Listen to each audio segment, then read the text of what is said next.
নমস্কাৰ নমস্কাৰ মোৰ নাম হিতেশ পাঠক মই আমাৰ অসমৰ মৰমৰ অভিনেতা কিশোৰ দাসৰ ভিনিয়েক আজি বৰ দুখিত আপোনালোকে অসমবাসী ৰাইজে গমে পাইছে কিশোৰৰ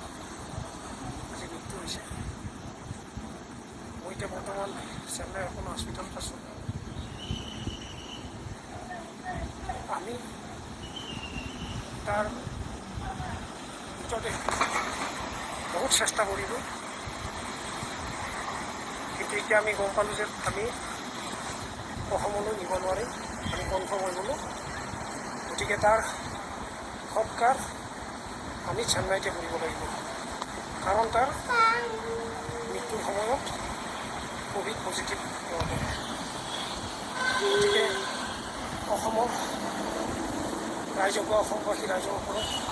ক্ষমা দিছিলোঁ কাৰণ আমি যিখিনি পাৰিছোঁ চেষ্টা কৰিছিলোঁ কিন্তু নহ'ল সেইটো আমিও কৰিব নোৱাৰোঁ